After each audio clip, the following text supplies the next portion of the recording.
All right, so welcome back, everybody. So, title of this panel, The Future of U.S. Global Engagement.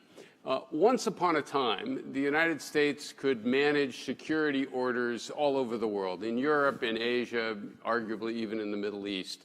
And even crises and wars didn't necessarily affect its ability to respond.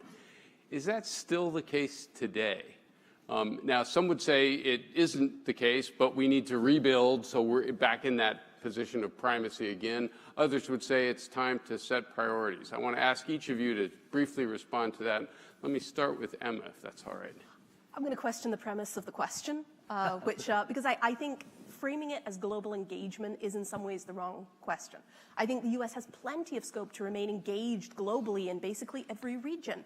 That doesn't necessarily mean that we're going to provide security guarantees to every country and every region going forward, because I do think we are overstretched, and I think we probably can't rebuild to primacy. But I really hate the notion that engagement is about military engagement only. Okay, fair enough. But you would say, in terms of strategic or defense engagement, it would be time to set priorities? I think so, yes. Okay. Bridge? Yeah, thanks, Steve. I think the answer is clearly no. So I'm not convinced that we did such a good job, as you've written eloquently over the years, about when we did have a position of something like unipolarity, or it could be plausibly justified. I think the idea that we can do that now is manifestly not the case, and I think it's actually the starting point of any really serious discussion is that we're not in that position. China alone is a larger economy in terms of its industrial capacity or electricity consumption than we are. So the notion that we can pursue primacy, I don't think is honestly a serious one. Okay. Yeah, I find it quite strange that we have to defend the notion of prioritization. It seems, I don't know, I just prioritize everything in my life. It's kind of the main activity that I'm involved in. I think it's basically the definition of strategy is to try to figure out what is most important to you and where you need to do the resources. It is a peculiarly American concept. I love it, but it's still peculiarly American that we don't have to choose. You know, Mendes France said to govern is to choose. He never would have succeeded in American politics. So, yeah, the government has 3 million people in it. It can probably walk and chew gum at the same time, maybe. It can engage everywhere, but it can't provide security everywhere. And I think we've seen in the last several months, I tell Europeans when they come to town, you do have to understand that as concerned as you are about the war in Ukraine, it is not the most important war in Europe, in Washington right now. You are the second most important war, and you could be third in a few months. So that prioritization is happening. We are just not always admitting it. Okay. All right, so this is NATO Summit Week, 75th anniversary. That's a big milestone. There's going to be every effort made to present a very upbeat picture about the alliance. And you could argue, of course, that the invasion of Ukraine, despite all of its unfortunate consequences, did give NATO a new lease on life, sort of renewed sense of purpose, new members, things like that. I want to ask you again, all three of you, maybe in the reverse order, is NATO in good shape or not? Right? And if it's not, or if there are problems, what needs to happen? What needs to change? Jeremy? Well, 75 years is an impressive accomplishment for a security alliance. I can't think of other examples of that. NATO is almost old enough at this point to be able to be president of the United States. And in a certain way, NATO is in very good shape, as people have said here today. I think a lot of the credit belongs to Vladimir Putin and to Russia, because nothing sort of unifies you like an enemy. But from my perspective, NATO has been an incredibly useful tool for the United States and still is. But it's specifically for that reason that we need to think about what makes it a useful tool and not expand it or overuse it, which has been a tendency in the last 20 years in such a way, because it's valuable for a certain thing. I would argue it's valuable for the defense of the North Atlantic area that's in the name. And we should be quite wary about expanding it either in terms of its membership or in terms of its tasks, lest we lose the incredible value that it has. Okay. Bridge. Yeah, I mean, I think it really depends on the vantage you're looking at it from. I think what Jeremy says is I associate myself with. I mean, I think if you look at it from the perspective, as I do, that NATO, from the U.S. point of view, is fundamentally like an anti-hegemonic coalition, it's doing pretty great. It's way larger than it needs to be, but there's no risk that any state, really is going to dominate Europe as we feared during the Soviet Union period or the Cold War or with World War II. If you look at it from another perspective, which is the matching of its aspirations and its stated commitments with the resources available and the political realities, et cetera, the military realities, it's not so good. And I think that's sort of probably the area where we should focus and where, I mean, I don't want to, well, I do maybe want to rain on the parade a little bit in the sense that I think, not to be self-referential, but I was quoted in Politico over the weekend, and Die Welt saying, unnerved Europeans by repeatedly saying that we don't have a military that can fight two wars. And as Jeremy said, I think Asia is more important than Europe. I think what's unnerving about that is the reality, not that people are saying it or pointing it out. That's a fact of two successive national defense strategies, including the Biden administration's own. So that seems to me to be where we should focus. What I would say is, and this is, I think, an important point, is that there is progress. I don't think NATO is doomed. I think we can get better on burden sharing. We can resolve these issues. I would point again to an excellent report by Camille Grand in ECFR that came out last week that is very realistic about the political, military, strategic, economic realities, about where Europe needs to do more and how that's possible, but it's going to be difficult. So I would say, there's some good things to celebrate, but on the whole, I would sort of say a business-like, more pragmatic approach and less sort of totemic and almost like religious hosanna approach is in order. Okay. Emma. I mean, I think it's really notable that we are sort of sitting here at the start of this summit week of what was meant to be very celebratory, and it was going to be about democracy and NATO coming together. And now we're all sort of looking around the world and saying, oh no, maybe things aren't quite that good. So the actual problems, as Jeremy put it, are sort of rearing their heads. And we're saying, well, maybe NATO's not in the best position to actually deal with the world's real problems. And I would point to two specific problems. One is that the choices the alliance made in the post-Cold War period, expansion, out-of-area missions, all of that stuff, made it less capable for today, for the actual threat from Russia. And then the second one is that the alliance is still far too dominated by American power. And as we've seen, that is becoming an increasingly questionable proposition. And so, again, like my co-panelists, I think NATO has been good for Europe, for the US. I would like to see it survive, but I think unless those problems are addressed, it's probably not going to. Okay, great. So, Bridge, you've achieved some degree of notoriety by suggesting that the United States should basically do a whole lot less in Europe and focus almost all of its attention in Asia to deal primarily with the rising China. I get the logic behind that, but won't that encourage European countries to go it alone vis-a-vis China? So if the United States wants to get, say, Europe to restrict technology transfer, wouldn't the European response to say, look, you're no longer deeply engaged in European security, we're going to put a trade delegation together, fly off to Beijing and do business? Well, thanks. It's a great question, Steve. It's something I've written about and very fair. What I would say, and this gets back to some of the sort of key theoretical points that I proceed from and I go into in my book if people are interested, which is that, and I think this has only become more clear over the course of the war in Ukraine, a very tragic war, is that what really matters in terms of the ability to coerce other countries to do something they really don't want is direct military power. I mean, blockades and strategic bombing have their limits, but certainly economic sanctions do.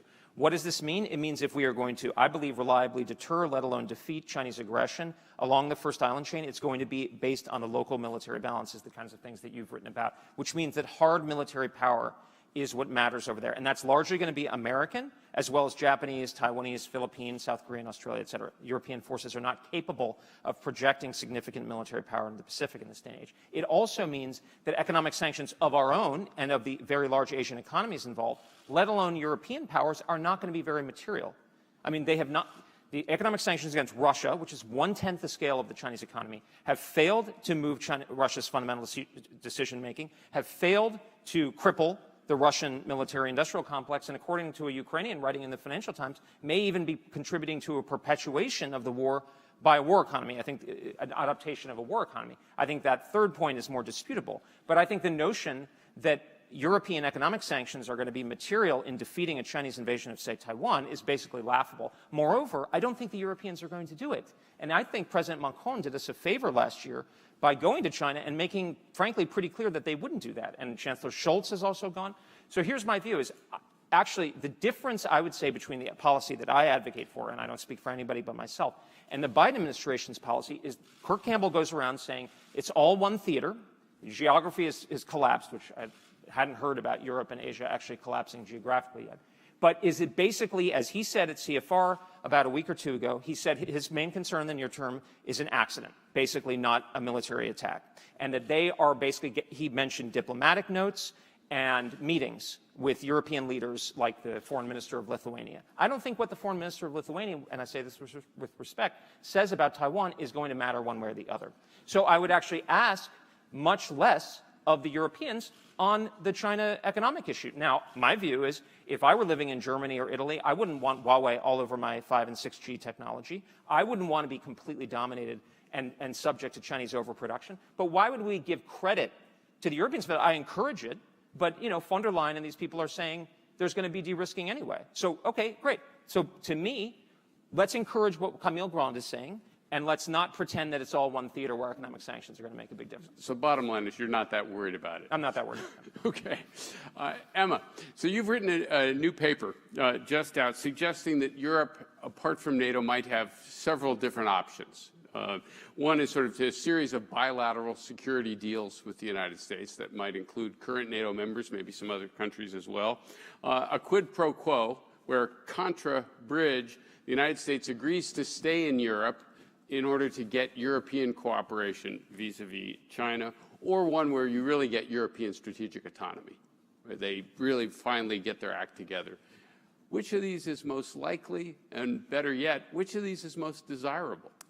Yeah, so we did a paper, a big team at Stimson. We sat down, we talked through, what kind of options are there for European responses to U.S. retrenchment? What forms might U.S. retrenchment take? And we came up with a couple of strategies for how Europe could respond. They could come to Washington begging for individual bilateral security guarantees, or they could, as you say, try and put forward this China quid pro quo. But what we actually found at the end of the day is that in the context of the scenarios for U.S. retrenchment from Europe that are most likely, so things like a Trump shock, a debt crisis, an Indo-Pacific contingency, there are concrete limitations on what the U.S. could offer in exchange for these quid pro quos that would even make it unlikely that they would happen. I don't want to get into everything we talked about in the paper, but you asked about sort of what would be preferable and what's most likely. The thing that I found incredibly surprising emerging from the 3 scenarios that we put together was that actually a relatively swift U.S. retrenchment from Europe seems to produce the best response if what you want is European states to come together, either at a European level or at sort of a minilateral level, to actually adapt and build up their own defense industries, their own defensive capabilities, that actually a swift exit is much better than sort of muddling through until it becomes apparent the U.S. can't do it anymore. Okay. That actually goes nicely to what I wanted to ask Jeremy. So I have heard you say that you think the American role in Europe is going to decline regardless of what happens in November, right? It's more likely to decline rapidly if we get a return of Donald Trump to the White House. But the direction is the same, just the velocity is different. How far do you think that process could go? Is there a limit? And how worried should Europeans be? How far could the process go under Donald Trump, or in either case? Either case. I think under Donald Trump, it could go very, very rapidly and very, very far. It's interesting to hear from Emma that maybe that would be better off. I'd have to consider that. I think she might be right. I've, for a long time, been advocating for this idea that Europeans can either can expect an American entrenchment that is either sort of fast and irresponsible under a Donald Trump administration, or slow and responsible under a Biden or other Democratic administration. I think that maybe the choice isn't so clear. Maybe she's right that, in fact, what you notice in Europe is that they really don't want this to happen under either circumstances, and they won't really do anything to prepare for a U.S. retrenchment until it is clearer than truth, which may be the reason that you concluded that. And so sometimes it feels like there is no, what happened in 2021 when Biden took over was it took all of the sails, all of the wind out of the European efforts to create greater autonomy from the United States. And I think this gets to what is really quite central in what's going on. Yes, it's very much about resources. It's very much about building up militaries and capabilities for sure. But there's an important political element, which is that Europeans don't really get along on these questions. And they need the United States to help settle their own political disputes about what their strategies should be and about how to deal with the French and that kind of thing. That is going to be, those are going to be very, very difficult political discussions within Europe, and they're going to avoid them as long as humanly possible. So maybe it does need to be a little bit quicker than I thought. Let me push on that issue with all three of you a little bit. I mean, you could argue, I think, pretty powerfully that one reason NATO has made it to 75 years has been the role that the United States has played as the leader of the alliance. Provides most of the capabilities, and Europe was cool with that because, first of all, it allowed them to free ride, but also it meant they didn't have to compete for who was going to run the alliance at home. There was a European diplomat about 25 years ago who said, you know, we can agree on American leadership, but not on one of our own, right? So if you take the sort of rapid disengagement scenario, isn't it a reasonable possibility that divisions within Europe, rivalries, suspicions, dislikes, petty disputes, etc., and all the other familiar collective action problems would actually make Europe much less than the sum of its parts, and that that's the consequence of American retrenchment? Well, let me start with Emma and then just come down to the rest of you. Yeah, let me throw out, I guess, just two things here to sort of add to the discussion. So one is that, you know, as Jean Monnet was kind of wont to note, the European Union is forged in crisis.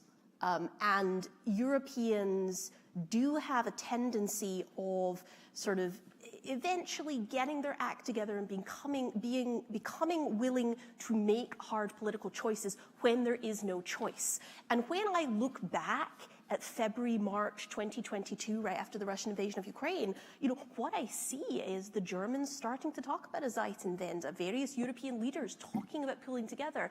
And then I see a US military presence that sort of tamped all that down, and it sort of just trails off into insignificance. And I would be very curious to see the counterfactual of the world where the US presence didn't do that, because I do think that there is an opportunity there. But the second point that I will make here is that I think you are right, that the prospect of an entire European Union or the European members of NATO all coming together and agreeing on defense and agreeing that the French are going to lead in strategic autonomy the way they want, okay, that doesn't sound entirely plausible.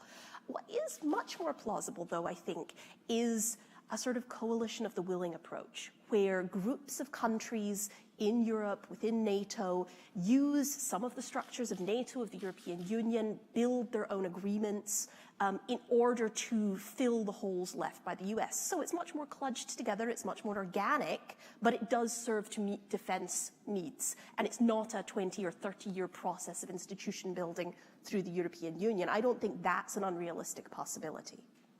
Yeah, I would just say, look, I don't think this is necessarily good news. This is not a good option. I'm not saying it's necessarily going to work. I don't know. I'm trying to inject the urgency so that people actually take the problem seriously, because I think what both of you are saying is accurate in the sense that, like, necessity may be the mother of invention. But look, the fundamental point that I'm making is that the facts, and this is whether or not it's President Trump or President Biden, I hope it's President Trump is elected in the fall, but they're going to face a very similar, well, essentially the same reality in January, right, when whoever comes into office or returns to office, which is that we don't have a multi-war military.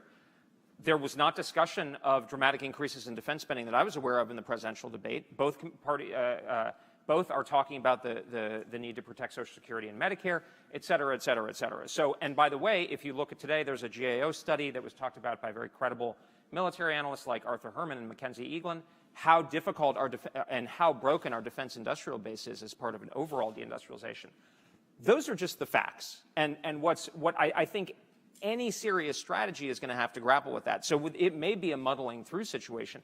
But I think the reality, what I think is frankly irresponsible about the Biden administration's policy is this false sense of assurance, because it's possible that President Biden would commit key forces that are in demand across both theaters in the event of a Russian invasion in NATO. But then that makes a Chinese attack on Taiwan much more likely. And in that situation, given the stakes are greater there, you might get a very rapid vacuum of key U.S. forces, and that will leave Europe even worse off. So the real friend to Europe is the person who's saying, this is a real problem. It's not going to be fixed quickly. You have to take it seriously. Jeremy, you want to add anything to this? Yeah, I mean, I kind of want to say the same thing and not as good an accent, but I'll still do that.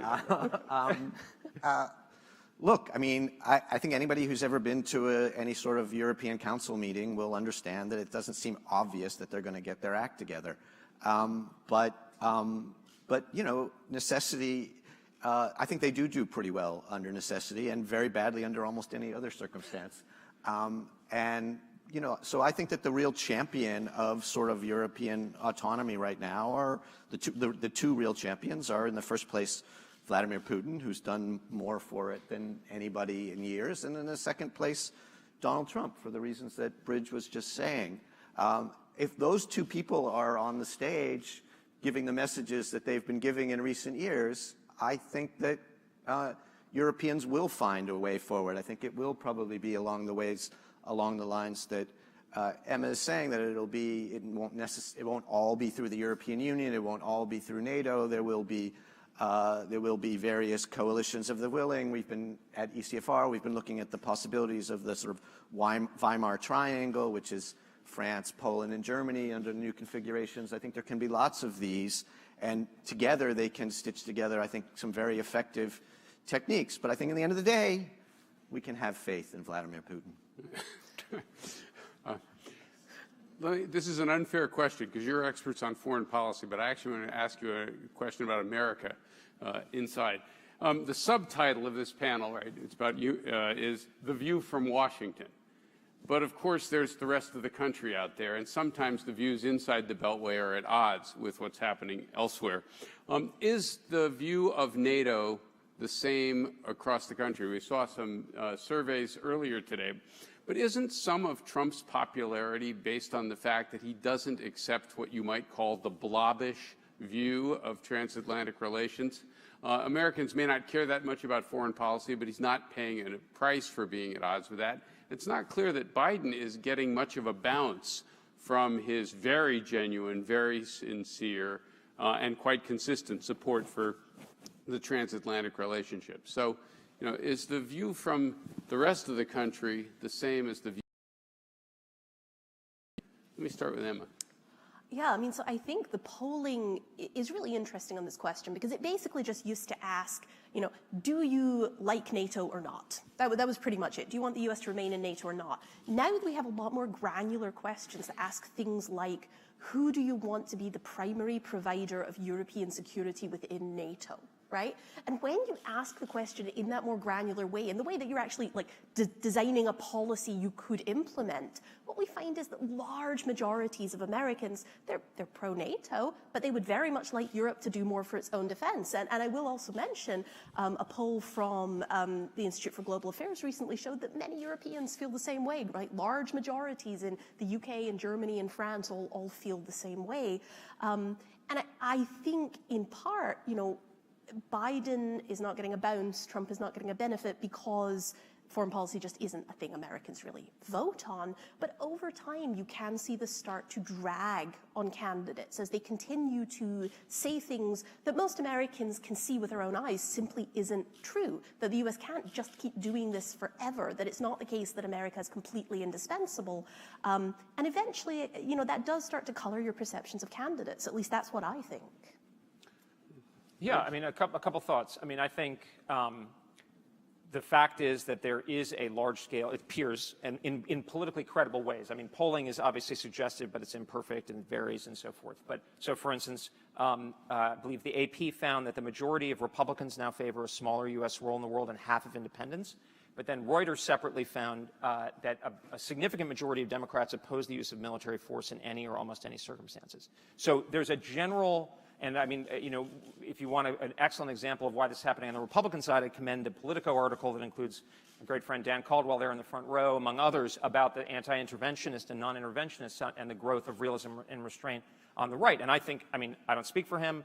I'm not an expert on exactly what the American people are seeing, but I think a huge part of President Trump's appeal has been the very fact that he's challenged and gone up against the foreign policy establishment here, and with good reason. I mean, I was in London a couple days ago, and we said, a fine English gentleman said, you know, we need consistency from the United States. And I said, well, over the last 25 years, we've seen deindustrialization, multiple failed wars and nation buildings in the Middle East, global financial crisis, slowdown in our economy, you know, basically an unchecked immigration at our border, at least in this administration, et cetera, et cetera. I think we need a change, and I think we need a root and branch change, and I think that that's definitely something that people feel. And so when I see, frankly, and this is why some of the arguments within the Republican Party are actually more intense and fervent than across the spectrum, although those are obviously very real as well, is you have Republicans now, some Republicans saying, oh, we're three-theater military.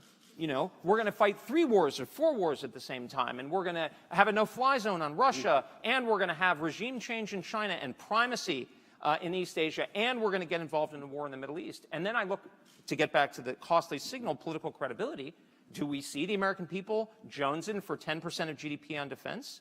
Do we see real changes to our defense industrial base?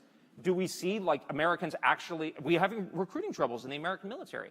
So I think a realistic, sane, sound foreign policy fundamentally is one of realism. We may have different views about exactly what that is, that puts Americans' interests first, and that meets the American people where they are at some level. You can pull them to some extent, but right now, so much of our blob, the political establishment, is like, oh, we just need to triple defense spending and everything will be solved. That's not going to happen. Okay. Jeremy. Thanks, Steve. I struggle with this question because to say that I'm not in touch with the pulse of the American people, I think underestimates just how little I understand it. In fact, you know, I mean, for me, I only go to Virginia on the way to the airport. I have no idea. But I'm distrustful of the polls for the reasons that Emma said. Not that they're inaccurate, but rather that they don't really get at the whole picture of how people feel. And so my research method for this, which has the advantage of meaning that I don't have to leave the house, is that I listen to what politicians say. Because politicians, I think, that it's their job to be in touch with this stuff. It's their job to understand what the currents of political thought are. And if you look at, it's really intriguing. We've been talking a lot about Trump and the Republicans and what's been the sort of trends in foreign policy discussion in the Republican Party, which is definitely toward a more restrained view. But the Democrats have also seen this. You really see, I mean, where did this foreign policy for the middle class come from? It came from a very similar concern that the politicians were feeling on the stump, that people feel as if the foreign policy doesn't work for them. And foreign policy for the middle class, obviously, as the Biden administration has implemented, is an effort to sort of reconcile those two things, to have the foreign policy that they want, and also to make people, to make the public feel like it's working for them. But I think that this issue of people feeling like, whether they support NATO or not, that's not really the right question. It's whether people feel like foreign policy is supportive of their daily lives, I think is something that the politicians are going to continue to wrestle with, and they're getting it from somewhere, and they're certainly not getting it from people like me in Washington. Okay. We have time for one more question, and so the answers are going to have to be brief. I think you can make an argument that we tend to overestimate the importance of American elections, including on foreign policy. You know, Trump's first term was not as radically different as his speeches in 2016 suggested it was going to be. Trump and Biden are not that far apart on China. Post the election, I think a Biden administration is likely to modulate its approach to the war in Ukraine. Post the election, a Trump administration may stay in NATO even though it whines about it. So are we really exaggerating the importance of this election? And in fact, there will be differences, but you're not going to get the kind of root and branch reform that Bridge was talking for. There's going to be some differences, but they're not going to be nearly as radical as we think. Like if I could ask for a minute or less from each of you. Yeah, I mean, I think, as you say, many administrations come into office with grand plans and then get overtaken by events. I do think this time might be somewhat different, though. We have seen a president who has been out there making a wholehearted defense of transatlanticism, of America's leading role in it, now opposed by a candidate who doesn't even give lip service to those things. And so I really do think that particularly if Biden is not reelected, it is possible that we do see some fundamental shift.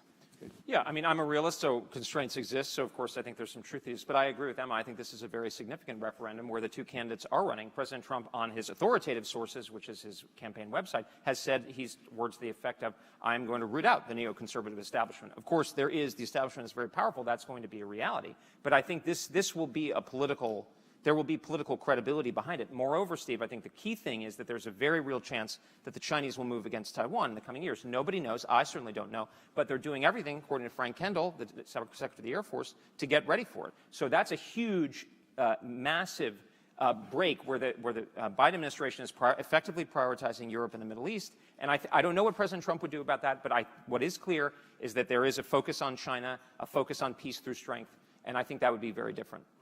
Jeremy, you get the last word. We're not exaggerating the consequences of this election. It's even greater on a domestic level, but on a foreign policy level, it is massive. And on that sobering note, please join me in thanking the panelists for a great discussion.